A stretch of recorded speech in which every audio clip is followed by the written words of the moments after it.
Hello दोस्तों, tension बिल्कुल मत लीजिएगा। डॉक्टर स्ट्रेंज 2 के इस रिव्यू में आपको फिल्म से जुड़ा एक भी स्पॉइलर नहीं मिलेगा। स्वागत है आपका नुक्ताचीन पर। मेरा नाम है शुभम उपाध्याय। तो जनाब, लंबे वक्त से खतरा मंडरा ही रहा था कि इतना ज्यादा मल्टीवर्स खेलने के चक्कर में एक दिन कहीं मार्वल सिनेमैटिक यूनिवर्स रायता कुछ जरूरत से ज्यादा न फैला दे, इतना ज्यादा कि उसे फिर खुद ही ठीक से समेट न पाए। जबरदस्त हाइप के बाद रिलीज हुई doctor strange multiverse of madness में 2 घंटे की अवधि में बहुत कुछ होता है, और ज्यादातर ऐसा होता है जो न रोंगटे खड़े करता है, न खास चौंकाता है, न भर भर के आनंद देता है, न पुराने किरदारों से हमें इमोशनली कनेक्ट कर पाता है, और न ही नए किरदारों की एंट्री पर तालियां सीटियां बजाने के लिए हमें मजबूर ही कर देता है। बोले तो जो जबर मजा कुछ महीने पहले थिएटरों में स्पाइडरमैन नो वे होम देख कर आया था, उसका आधा भी अगर आपको इस फिल्म में मिल जाए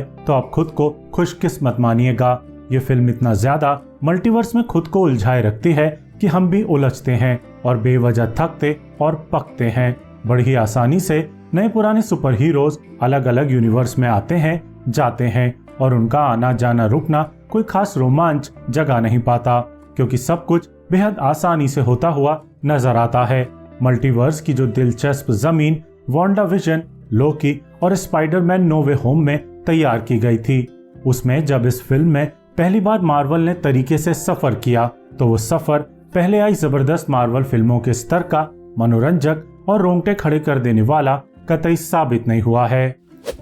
एक तो मार्वल भैया ने डॉक्टर स्ट्रेंज 2 की रिलीज से पहले ही फिल्म की इतनी सारी क्लिप्स रिलीज कर दी थी कि डर लगने लगा था कि फिल्म में कुछ नया और एक्साइटिंग देखने को मिलेगा भी कि नहीं। 2 मिनट लंबे टीजर से लेकर 1.5-2 मिनट के 2-3 ट्रेलर, ऊपर से 30-30 सेकंड की दर्जन भर क्लिप्स, जिन्होंने नई नई चीजों और किरदारों से पहले ही पर्दा हटा दिया था। बदकिस्मती से इस स्ट्रेटजी का फिल्म को खासा नुकसान होता है, क्योंकि एक तो इस फिल्म के पास स्क्रिप्ट बेहद लचर है, कहानी में कोई खास दम नहीं है, ऊपर से विजुअली हमें प्रभावित करने के लिए जो नयापन और ट्विस्ट उसके पास थे उसका बड़ा हिस्सा वो पहले ही हमें YouTube पर दिखा चुकी थी, जैसे डॉक्टर स्ट्रेंज का ज़ॉम्बी बन जाना, स्कारलेट विच की खोपड़िया का सरक जाना और व्हीलचेयर वाला एक कैमियो वगैरह वगैरह। वैसे कुछ नए कैमियो दिखाकर यह फिल्म हमसे सीटियां तालियां जरूर बजवा लेती है, लेकिन फिर भी उस स्तर के कैमियो यहाँ नहीं मिलते हैं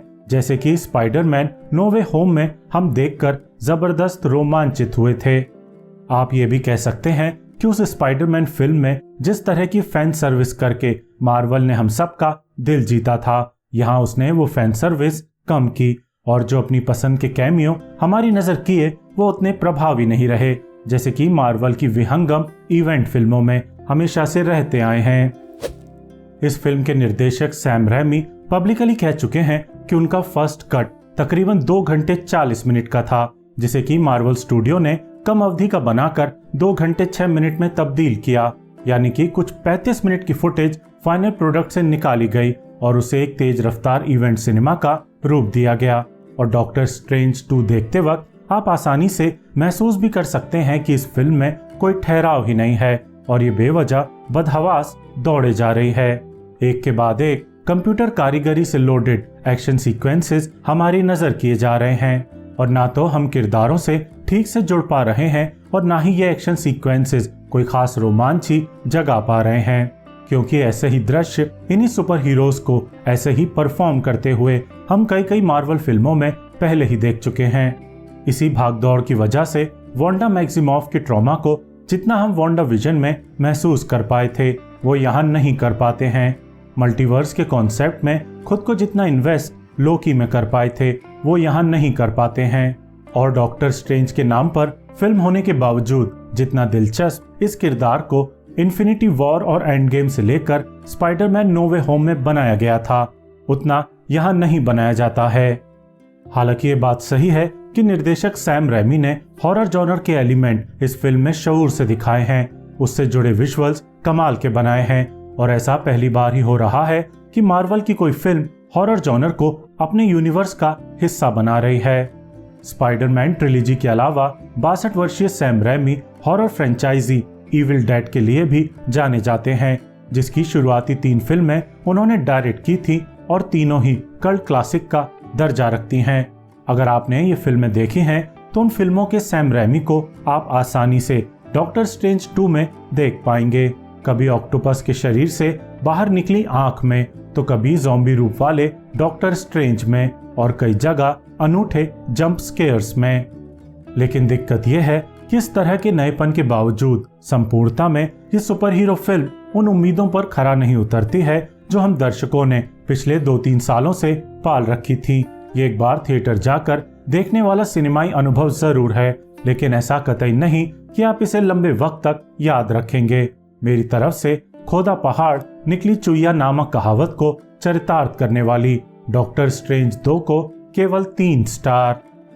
एलिजाबेथ ओल्सन ने इस फिल्म में गजब का काम किया है। बेनेडिक्ट कम्बरबैच तो हमेशा ही शानदार काम करते हैं, यहाँ भी उनसे कोई शिकायत नहीं रहती, लेकिन इस फिल्म में उनसे भी आगे बढ़कर जिसका अभिनय देखने में अथाह आनंद आता है वो एलिजाबेथ ओल्सन है, जो स्कारलेट विच की पीड़ा, उसके ट्रॉमा को इतने विविध प्रकार के एक्सप्रेशन देकर अभिव्यक्त करती हैं कि इस फिल्म का नाम असल में स्कारलेट विच द मैडनेस होना चाहिए था। रिव्यू देखने का बहुत बहुत शुक्रिया।